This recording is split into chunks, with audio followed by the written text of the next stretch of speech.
साथियों नमस्कार। स्वागत है आप सभी का आपके अपने चैनल आर्यम स्टडी 24/7 में। तो साथियों, एक नए अध्याय के साथ आज फिर से आपके बीच उपस्थित हूँ।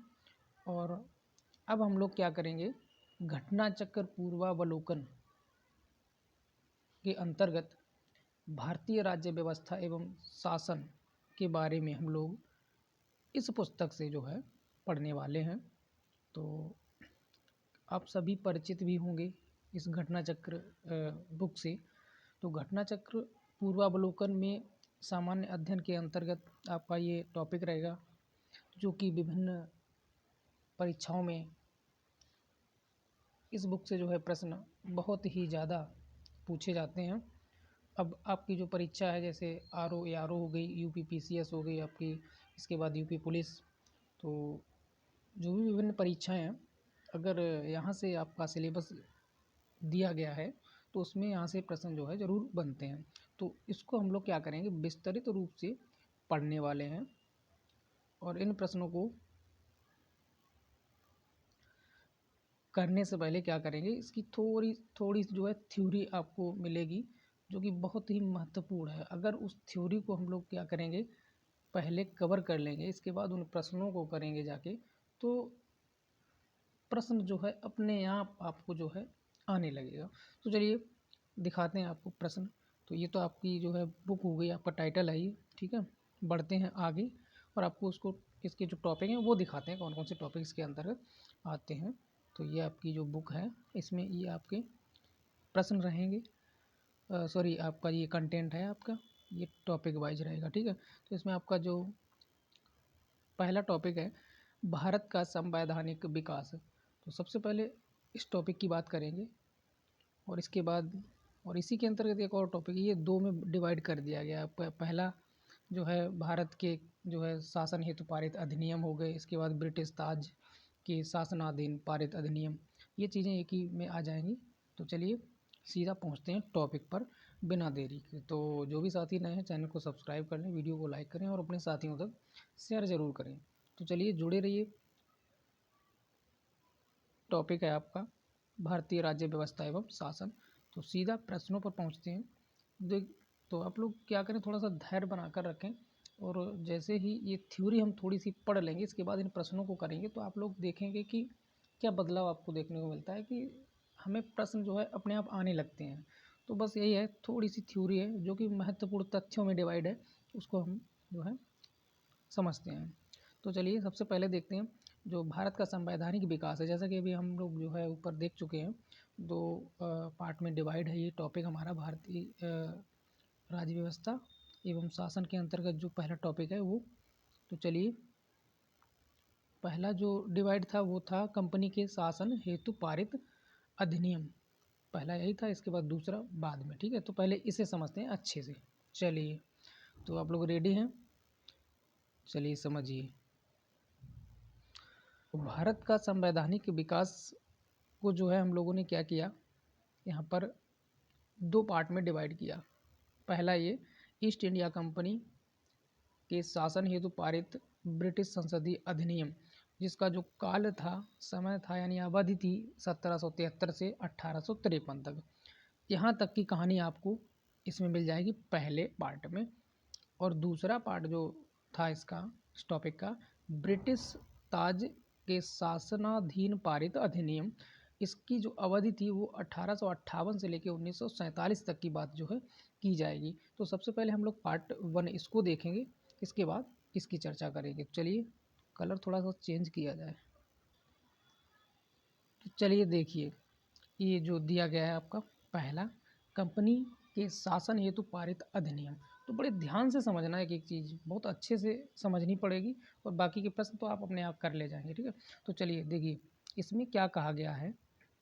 सबसे पहले इसमें कहा गया है कि ब्रिटिश संसद के 1773 के रेगुलेटिंग एक्ट के द्वारा बंगाल के गवर्नर को बंगाल का गवर्नर जनरल पद नाम दे दिया गया। सबसे पहला प्रश्न तो यही है।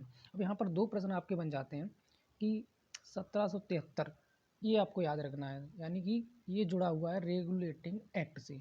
तो रेगुलेटिंग एक्ट जो थी वो, उसकी जो तिथि थी वो क्या है, जो सन थी वो थी 1773। तो इसमें क्या हुआ था कि जो बंगाल के गवर्नर थे उनके पद का जो नाम था वो चेंज कर दिया गया था। वो हो गया था बंगाल का गवर्नर जनरल। ठीक है, गवर्नर की जगह पे गवर्नर जनरल पद नाम दे दिया गया। इसके बाद क्या होता है कि एवं उसकी सहायता के लिए एक 4 सदस्यीय कार्यकारी परिषद का गठन किया गया। ठीक है, जो नाम चेंज किया गया गवर्नर का, गवर्नर जनरल कर दिया गया और उनकी सहायता के लिए क्या किया, 4 सदस्यों की जो है एक कार्यकारी परिषद का गठन कर दिया गया। तो ये हुआ कब था, 1773 के रेगुलेटिंग एक्ट के तहत। ठीक है, यहाँ तक बात समझ में आ गई। और इसका जो कार्यकाल था वो 5 वर्ष के लिए रखा गया। अब क्या हुआ आगे, तो इस एक्ट के अनुसार वारेन हेस्टिंग बंगाल का प्रथम गवर्नर जनरल बना। ये भी आपका एक प्रश्न बनता है। ठीक है, यहाँ पे तो बंगाल का जो प्रथम गवर्नर जनरल बना वो कौन बना, यहाँ पे बना है वारेन हेस्टिंग। ठीक है, इसके बाद क्या हुआ, तथा फ्रांसिस क्लेवरिंग, मानसन और बारवेल काउंसिल के सदस्य नियुक्त किए गए। ठीक है, ये 4 लोग जो थे, यहाँ पर अगर प्रश्न आपका बन जाए तो आसानी से आप लोग बता सकते हैं। फ्रांसिस क्लेवरिंग, एक मिनट आपको दिखा दें, चलिए देखिए ये है फ्रांसिस क्लेवरिंग, मानसन और बारवेल, ये काउंसिल के सदस्य नियुक्त किए गए। जैसा कि आपको ऊपर बताया गया, 4 सदस्य जो है कार्यकारी परिषद का गठन किया गया बंगाल के गवर्नर के साथ। ठीक है, तो यहाँ पे ये 4 सदस्य आपके हो गए। अब आगे क्या हुआ, चलिए थोड़ा सा धैर्य बना के रखें और समझते चलें। आगे क्या हुआ, सब परिषद गवर्नर जनरल को बंगाल में फोर्ट विलियम की प्रेसिडेंसी के सैनिक एवं असैनिक शासन का अधिकार भी जो है दे दिया गया। फिर क्या होता है, इसे प्रमुख मामलों जैसे जैसे विदेश नीति, ठीक है, ये कुछ प्रमुख मामले थे, में मद्रास और बम्बई की प्रेसिडेंसियों का अधीक्षण भी करना था। तो ये काम किसका था, गवर्नर जनरल का, जो कि बंगाल के प्रथम गवर्नर जनरल थे। और कौन थे, आपको ऊपर बता दिया गया कौन थे,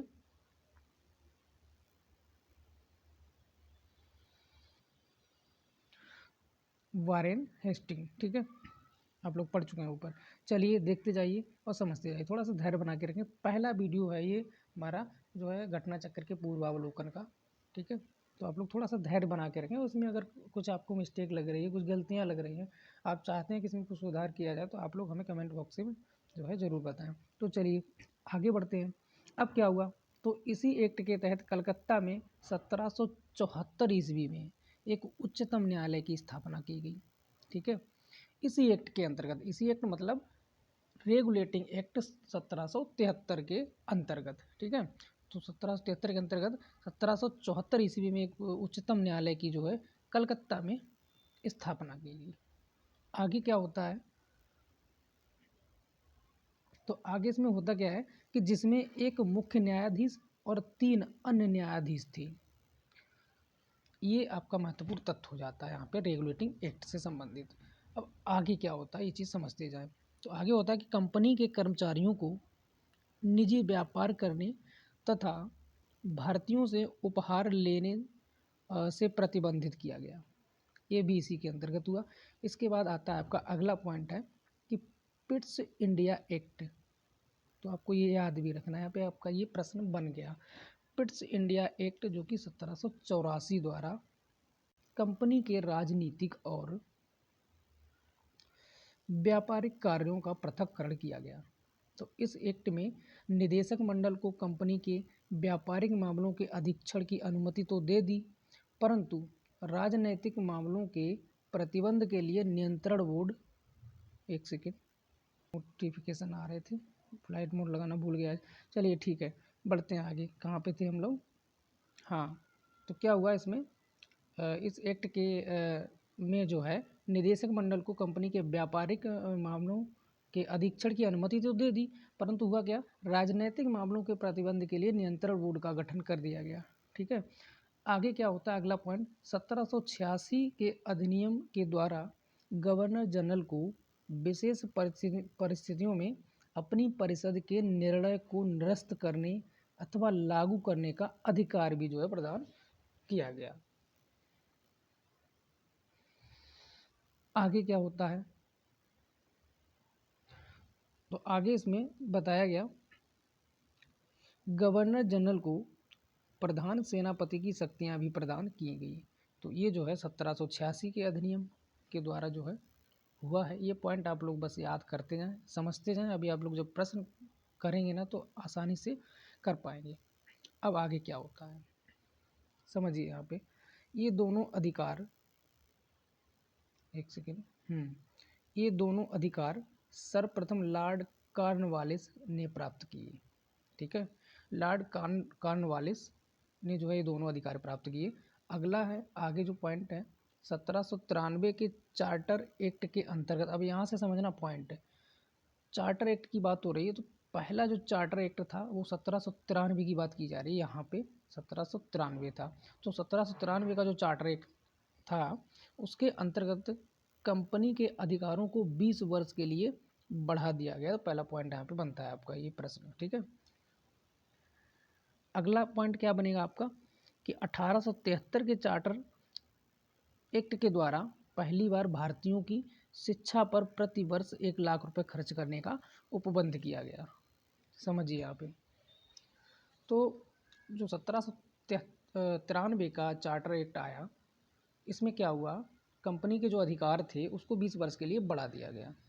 फिर क्या होता है, अगला जो चार्टर एक्ट आता है वो आता है 1813 ईस्वी में। इसमें क्या होता है कि इसमें भारतीयों की शिक्षा पर जो है प्रति वर्ष 1 लाख रुपए खर्च करने का प्रबंध कर दिया गया। ठीक है, ये 2 पॉइंट याद रखना। अब आगे देखिए आगे क्या होता है, एक सेकेंड, हाँ चलिए। कंपनी के भारतीय व्यापार के एकाधिकार को समाप्त कर दिया गया।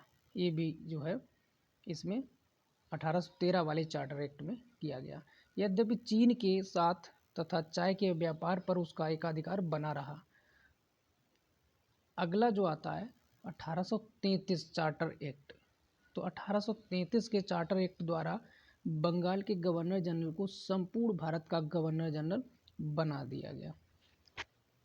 समझते रहना, चार्टर एक्ट जो 1833 वाला आया उसमें क्या हुआ, जो बंगाल का गवर्नर जनरल था उसको पूरे भारत का जो है गवर्नर जनरल बना दिया गया। इसके बाद क्या होता है, इस चार्टर एक्ट की धारा 87 के अनुसार कोई भी भारतीय केवल धर्म, जन्म स्थान, वंश और वर्ण के आधार पर सरकारी सेवा के लिए अयोग्य नहीं समझा जा सकता था।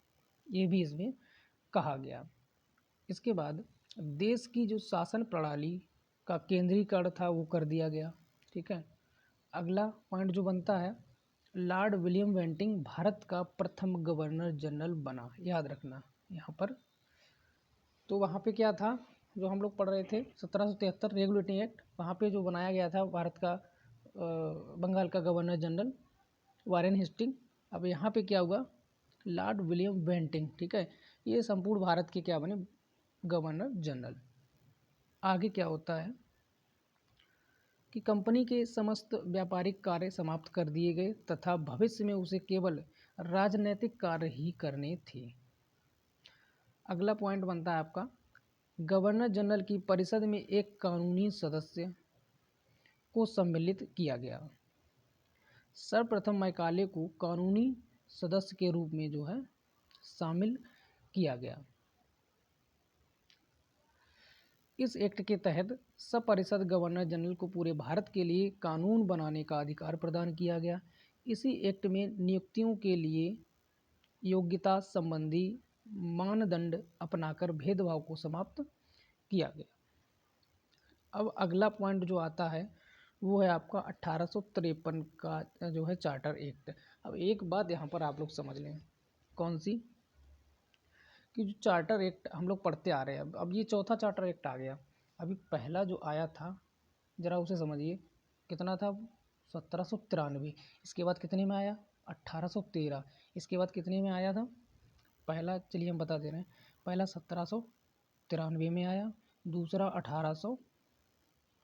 13, और तीसरा आपका जो आया है वो कितने में आया, 1833 में आया, और चौथा आपका 1853। कुछ समझ में आ रहा है यहाँ पे? तो यहाँ पे देखिए एक चीज़ समझिए, हर चार्टर एक्ट के अंदर 20 साल का गैप है। बस अब आप लोग क्या करेंगे, एक भी चार्टर एक्ट नहीं भूलेंगे, बस याद ये रखना कि कौन से चार्टर एक्ट में क्या हुआ, तो बस ये। तो 20 साल का गैप याद रखना। पहला आपका 1793 है, ठीक है। तो 1793 में 20 जोड़ते जाइए, क्या हो जाएगा 1813, इसके बाद 20 जोड़ोगे तो 1833, इसके बाद 20 जोड़ोगे तो 1853। तो हर एक चार्टर एक्ट में 20 साल का गैप बन रहा है यहाँ पे। तो आप लोग एक भी चार्टर एक्ट अब नहीं भूलेंगे, ठीक है। आगे बढ़ते हैं, तो चलिए पढ़िए। 1853 के चार्टर एक्ट द्वारा विधायी शक्तियों को कार्यपालिका शक्तियों से पृथक करने की व्यवस्था की गई। इसके बाद विधि निर्माण हेतु भारतीय विधान परिषद की स्थापना की गई। ये भी जो है 1873 चार्टर के अंतर्गत किया गया। इसके बाद क्या हुआ, सिविल सेवकों की भर्ती एवं चयन हेतु खुली प्रतियोगिता का प्रारंभ जो है शुभारंभ किया गया। तो ये यहाँ पर दो महत्वपूर्ण प्रश्न बन रहे हैं चार्टर एक्ट 1853 से, ठीक है। कौन कौन से, एक तो ये कि भारतीय विधान परिषद की जो स्थापना की गई वो कौन से चार्टर एक्ट में की गई, तो वो आपका आंसर जो है उसका हो जाएगा, एक सेकेंड, चलिए अब देखिए वो हो जाएगा आपका आंसर 1853 चार्टर एक्ट के अंतर्गत। सिविल सेवकों की भर्ती एवं चयन के लिए जो खुली प्रतियोगिता है उसका शुभारंभ किया गया, तो किस चार्टर एक्ट के अंतर्गत किया गया, तो वो भी आपका हो जाएगा 1853। चलिए ये तो महत्वपूर्ण तथ्य थे। अब प्रश्नों को देखते हैं। अब प्रश्न अगर आप देखेंगे, चूँकि हम लोग पढ़ चुके हैं ऊपर, तो प्रश्नों को आसानी से हम लोग क्या करेंगे, सॉल्व कर सकते हैं। तो चलिए पहला प्रश्न देखिए क्या कहा गया। तो प्रश्न कहा गया कि निम्नलिखित में से किस अधिनियम में कलकत्ता में सर्वोच्च न्यायालय की स्थापना का प्रावधान किया गया था। अब समझिए यहाँ पे हम लोग सबसे पहले अभी शुरू से जब पढ़ते आ रहे हैं थ्योरी, यानी जो महत्वपूर्ण तथ्य थे वो, तो उसमें इसकी चर्चा की गई थी। तो कौन सा था जिसके अंतर्गत कलकत्ता में जो है सर्वोच्च न्यायालय की स्थापना की गई। तो जस्ट ही अभी हम लोग पढ़ के आए हैं, तो इसका आंसर देने में दिक्कत नहीं होनी चाहिए। तो आंसर इसका आपका हो जाएगा ऑप्शन नंबर ई, क्योंकि हम लोग पढ़ के आए अभी जस्ट, रेगुलेटिंग एक्ट 1773, जिसके अंतर्गत सर्वोच्च न्यायालय की स्थापना का प्रावधान किया गया था। चलिए देखिए बताया गया नहीं, 1773, एक सेकेंड, 1773 रेगुलेटिंग एक्ट में कलकत्ता सर्वोच्च न्यायालय की स्थापना का प्रावधान किया गया, जिसकी स्थापना जो है 1774 में की गई। ये चीज़ पढ़ी थी ऊपर। और सर एलिजा इम्पे इसके प्रमुख न्यायाधीश भी थे। ये भी प्रश्न आपको यहाँ से बन सकता है। तो कहने का मतलब ये 1773 जो रेगुलेटिंग एक्ट था, जिसके अंतर्गत कलकत्ता सर्वोच्च न्यायालय की स्थापना की गई 1774 में। प्रश्न पूछा जा सकता है कि इसके मुख्य न्यायाधीश कौन थे, तो ये आपका हो जाएगा सर एलिजा इम्पे, ठीक है, याद रखना। ये आपका एक प्रश्न हो गया। अब आगे बढ़ते हैं अगले प्रश्न की ओर। चलिए इसे पढ़िए। तो इसमें कहा गया सर्वोच्च न्यायालय की स्थापना के संबंध में निम्नलिखित में से कौन से कथन सत्य हैं, ये आपको देखना है। तो देखिए पढ़िए, क्योंकि हम लोग पढ़ के आए तो दिक्कत होनी नहीं चाहिए। कलकत्ता में सर्वोच्च न्यायालय की स्थापना 1773 के रेगुलेटिंग एक्ट के द्वारा की गई, तो ये बात बिल्कुल सही है, ठीक है, क्योंकि हम लोग अभी पढ़ के आए हैं। इसके बाद लेमेस्टर इस न्यायालय के प्रथम मुख्य न्यायाधीश थे, तो ये बात हो जाती है गलत, क्योंकि सर कौन थे, sir Impey, sir Elijah Impey ऊपर हम लोग पढ़े थे, वो थे प्रमुख प्रथम न्यायाधीश, ठीक है। तो पहला तो आपका सही हो जाएगा और दूसरा हो जाएगा गलत। चलिए आंसर में देखिए क्या है, इसमें बता रहे हैं ऑप्शन ए सही है, मतलब केवल एक, दो, या फिर दोनों सही है, या फिर कोई भी नहीं सही है, ये आपको बताना है। और ये प्रश्न जो है आपका यूपी आर ओ 2016 में पूछा गया था, तो इसका आंसर आपका ए हो जाएगा, क्योंकि हम लोग अपना जो है रेगुलेटिंग एक्ट 1773 के अंतर्गत जो है की गई थी। तो ऑप्शन नंबर ए इसका राइट आंसर हो जाएगा। तो बात समझ में आपके आ रही होगी। यहाँ से अगले प्रश्न की ओर बढ़ते हैं। अगला भी प्रश्न उसी टाइप का है। चलिए, सूची 1 को सूची 2 से आपको सुमेलित करना है। तो क्या कहा गया है इसमें? तो इसमें कहा गया कि नियंत्रण परिषद की स्थापना, ठीक है, सर्वोच्च न्यायालय की स्थापना। और अगला सी है, इंग्लिश मिशनरियों को भारत में, एक मिनट आगे पढ़ते हैं, भारत में कार्य करने की अनुमति। और अगला जो है, गवर्नर जनरल की परिषद में कानूनी सदस्य की नियुक्ति। ये आपको अब मिलान करना है। तो आपने इसमें कुछ तो आपको याद आ रहा होगा। तो देखिए, सर्वोच्च न्यायालय वाला हमें अभी पढ़ते आ रहे बार बार। सर्वोच्च न्यायालय की स्थापना तो किसके अंतर की गई थी? तो 1773 रेगुलेटिंग एक्ट के अंतर्गत की गई थी। तो आप क्या करेंगे, इसको मिलाएंगे बी को 1 से, ठीक है, ये इसका हो जाएगा। आगे हमने क्या पढ़ा था अभी? नियंत्रण परिषद, ये भी अभी पढ़ा था जस्ट, अगर आपको याद हो तो। देखिए, नियंत्रण परिषद की स्थापना तो अभी आपने पढ़ा था, पिट्स इंडिया एक्ट, जस्ट ऊपर पढ़ा था। एक सेकेंड, चलिए, तो ये आपका पहले का दूसरे से मिल जाएगा, 1 का 2 से हो गया और 2 का 1 से हो गया, ठीक है। तो पिट्स भारतीय अधिनियम 1784 अभी आप लोगों ने नीचे पढ़ा था। इसके बाद इंग्लिश मिशनरियों को भारत में कार्य करने की अनुमति, वो भी जो है चार्टर अधिनियम 1813 में दी गई थी, ठीक है, ये आपको याद रखना है। और अगला है गवर्नर जनरल की परिषद में कानूनी सदस्य की नियुक्ति। तो ये भी आपको याद होगा 1833 ईस्वी में, ठीक है। तो ये 1833 जो है तीसरा वाला जो चार्टर एक्ट हुआ था। तो यहाँ पर आपको याद होगा, पहला 1793, दूसरा 1813 और तीसरा आपका 1833, एक बार और हुआ था, चौथा 1853, ठीक है। तो यहाँ पर आपका ऑप्शन कौन सा बनता है? आपने देख लिया, 1 का 2 है, 2 का 1 है, ठीक है, 3 सी का 3 ही है और डी का 4 है। तो देख लीजिए, तो इसमें आपका आंसर जो है वो हो जाएगा ऑप्शन नंबर बी, ठीक है। 1 का 2 हो गया, है ना, और 2 का 1 हो गया, और 3 सी का 3 था ही, और डी का 4। बात समझ में आ गई यहाँ पे? तो चलिए अब बढ़ते हैं अगले प्रश्न की ओर। उसी की ये जो है थोड़ी सी जानकारी दी गई है, अगर चाहें तो आप लोग पढ़ लें और मजबूती आ जाएगी। देखिए, वही चीज़ जो हम लोग ऊपर पढ़ रहे थे, अभी हम बता रहे थे, वही है ना। नियामक अधिनियम 1773 सर्वोच्च न्यायालय की स्थापना की गई थी, ठीक। इसी के अंतर्गत पिट्स का भारतीय अधिनियम जो है 1784, है ना, वही चीज़ है जो हम लोग पढ़ चुके हैं। आगे बढ़ते हैं अगले प्रश्न की ओर। एक सेकेंड, तो आप लोग थोड़ा सा धैर्य बनाकर रखें, बस थोड़े से प्रश्न और हैं। हमें अंदाज़ा है कि आप लोग ये टॉपिक कंप्लीट होने के बाद अपने आप में थोड़ा सा बदलाव जरूर इस टॉपिक के अकॉर्डिंग जो है महसूस करेंगे। तो चलिए, अगला जो है, निम्नलिखित में से किससे भारत में अंग्रेजी शिक्षा की नींव पड़ी? चलिए, ये भी प्रश्न जो है पढ़ा हुआ है, अगर आप थोड़ा सा दिमाग लगाएंगे तो। चलिए देखिए, अंग्रेजी शिक्षा की नींव जो है वो पड़ी थी। अब देखिए, पहला है 1813 का चार्टर एक्ट, इसके द्वारा पड़ी थी। या बी है आपका दूसरा ऑप्शन आपका, एक सेकेंड, ये पॉइंट है, पॉइंट की बात कर रहा हूँ, ठीक है। तो दूसरा पॉइंट है general committee of public instruction 1823। इसके बाद तीसरा है आपका प्राच्यविद एवं आंग्लविद विवाद, ठीक है, इसके अंतर्गत पड़ी थी अंग्रेजी शिक्षा की नींव। ये आपको बताना है इनमें से कौन सा सही होगा। तो ऑप्शन है 1 2 दोनों सही है, या फिर केवल 2 सही है, या फिर केवल 1 3 सही है, या फिर 1 2 3 तीनों सही है। तो हम लोगों ने पढ़ा है, हालांकि कुछ आपको जानकारी उसमें अधूरी रह गई होगी, लेकिन आप लोग दोबारा से अगर देखेंगे या पढ़ेंगे तो आपको क्लियर हो जाएगा।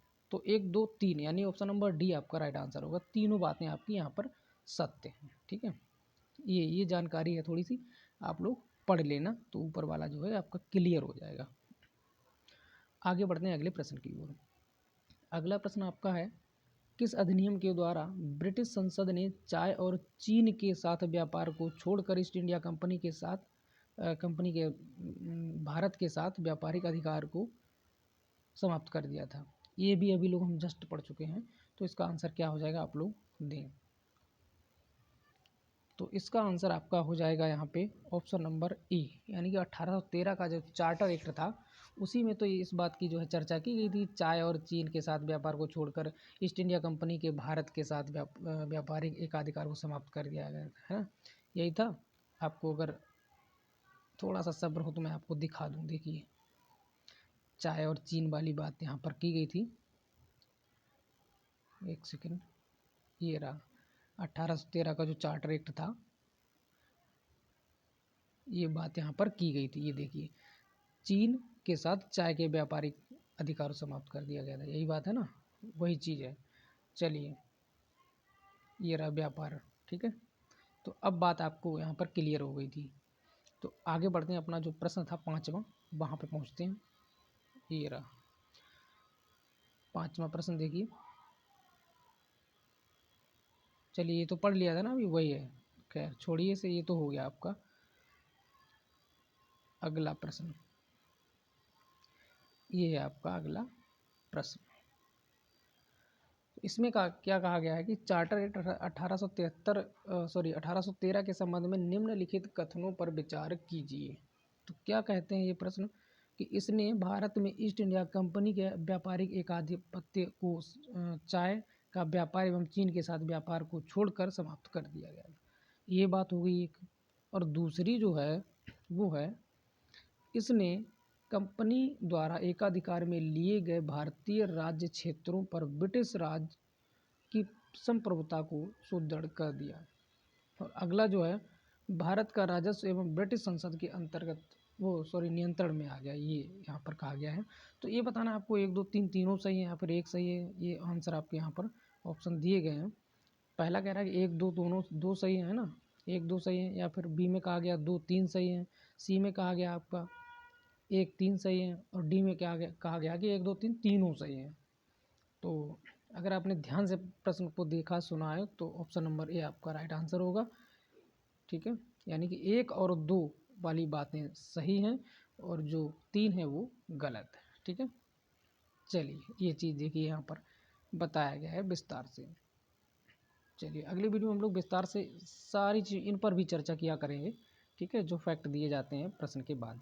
तो चलिए, अगला जो प्रश्न है, किस अधिनियम ने भारतवासियों को अपने देश के प्रशासन में कुछ हिस्सा लेना संभव बनाया, ये भी आपको बताना है। तो इसमें आपका आंसर हो जाएगा option number A, charter act 1833 में, ठीक है। चार्टर एक्ट 4 थे, आपको याद रखना है किस एक्ट में क्या हुआ, ये चीज़ें आपसे पूछी जाती हैं प्रश्नों में, ठीक है, परीक्षाओं में। तो ये आपका इसका आंसर ऑप्शन नंबर है, चार्टर एक्ट 1833, ठीक है। अब बढ़ते हैं आगे। तो यहाँ पर क्या है कि पहली चीज़, यानी जो पहला टॉपिक था वो 2 भागों में डिवाइड था, उसका पहला पार्ट यानी पहला भाग हम लोगों ने कंप्लीट किया। तो आई होप, हमें उम्मीद है आप लोगों को समझ में आया होगा। अगर आपकी कोई क्वेरी है, आपको कोई डाउट लग रहा है, या फिर कुछ आप चेंज इसमें करवाना चाहते हैं अपने अनुसार, तो आप लोग हमें कमेंट बॉक्स में बता सकते हैं। तो तब तक आप लोग पढ़ते रहिए अच्छे से, और मिलते हैं फिर, इस टॉपिक को अगली वीडियो में करेंगे, ठीक है। तब तक के लिए नमस्कार, जय हिंद, जय भारत।